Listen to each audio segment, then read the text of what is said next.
Crumbling school infrastructure is one of the main contributors to pupils dropping out. This is according to the Zero Dropout Campaign. For more on this, the initiative's Programme Director, Merle Mansfield, joins us from our Cape Town studio. Very good morning to you. Tell us more about your findings. Good morning. The Zero Dropout Campaign is a national campaign to halve the rate of dropout, with the goal of halving the rate of dropout by 2030. And, our findings suggest that, as what research says, disengagement is a process, so it's a long process for learners to actually drop out of school. It starts with disengagement.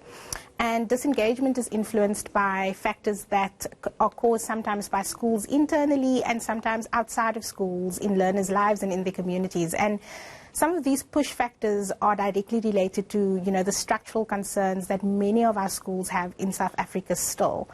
For the past 3 years, we've been working with some implementing partners and NGOs in schools across South Africa, and we have a footprint in 3 provinces.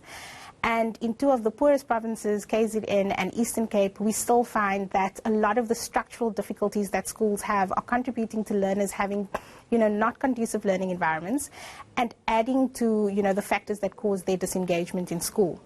So, for example, one of our partners in the Eastern Cape region, Mase Pombane, work in schools, in 6 schools in the East London area, which is more urbanized, but, still struggle with issues such as classrooms, not having enough teachers within their school spaces, still having pit latrines,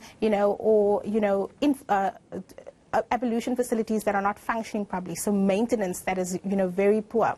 One of the schools we visited is a primary school, and we had sewage just spilling out into, the school's field for most of that year. And the school had actually said that they had reported this to the department had visited, but the problem had still not been fixed. So learners were attending the school and were expected to learn. And teachers were expected to teach when the smell was foul, and they were actually being exposed to, unhygienic circumstances and conditions. Similarly, the very same school has still got asbestos in its roof, and, a lot of the learners are suffering with chest issues as well as teachers. And so when you think about the journey we've had post-apartheid, and the number of, investments that is made into education, specifically the amount of money that's invested into the basic education portfolio, we would expect that learners are experiencing better conditions than they do, but they don't. And these issues, which are push factors that happen within a school system, like not having structurally conducive environments, not having teachers, not having textbooks, all add to a learner's state of disengagement. Learners might start off excited about being in a school space, and because of the challenges they have to face every day, even just getting to school, it makes it very hard for them to stay in school. Well, what are you going to do with this sort of information? We were in Eastern Cape recently. We saw what you're talking about, the pit latrines, if you're lucky enough to have any kind of toilet, people learning in a school with no rooftop, that kind of thing, sitting outside. What we found, though, was trying to take it up to the higher levels. There was no interest, no research was done into it. It just gets stopped there. So what do you do with this information that you have in order to elicit any sort of change? So what we've done this year, and what we've used with our 3 years of research, really gathering these incidents and understanding the problem of dropout, is we've published a flagship publication with all of the findings in it, and with some examples of what could be done, to impact dropout within these schools. What we are also wanting to do is to say to our nation that it is time that each of us take up the opportunity to speak for our learners and to start really holding government accountable. Schools are struggling to do this on their own. It's easy for them to be ignored if there's not enough noise being made. We're asking communities to rally around their schools, and also to say, what can we do to help these schools in their plight? So what can we do in our everyday lives to help and change the conditions schools are facing? But also, what can we do to amplify the voice of schools and the plight of schools and learners to the national department and to the provincial departments that often pass the buck to one another?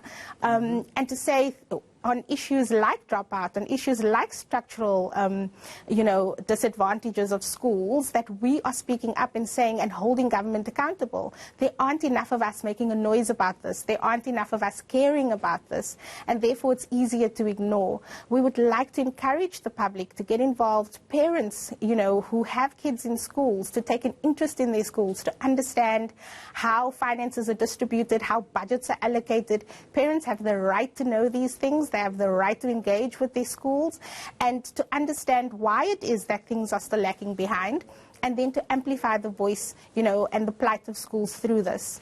We know that SONA is coming up, the government for has yet example, to establish in a couple a of dedicated days. task force to this. We know how big a problem it is. There's no task force. Staggering. Absolutely. Yeah.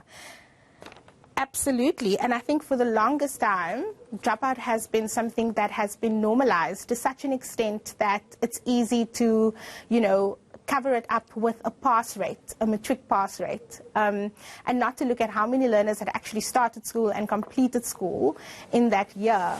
And for the first time this year, we are having real engagement that is not politicized, but where we're having people actually questioning whether the rate or the pass rate that we're looking at is a valid statistic, or is the only statistic we should be considering to measure the success of our basic education department.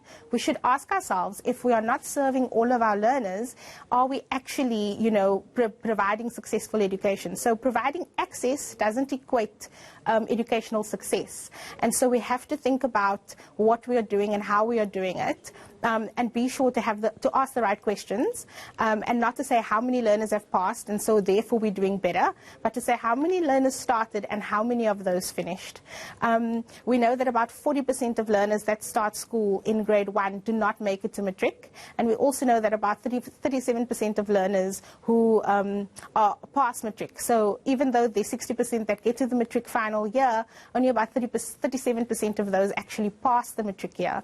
And so we have this long, time. Mel Mansfield, thank you very much for talking to us. And don't worry, we're going to keep this right up there. It's an issue that needs to be tackled at the highest levels. Let's check in.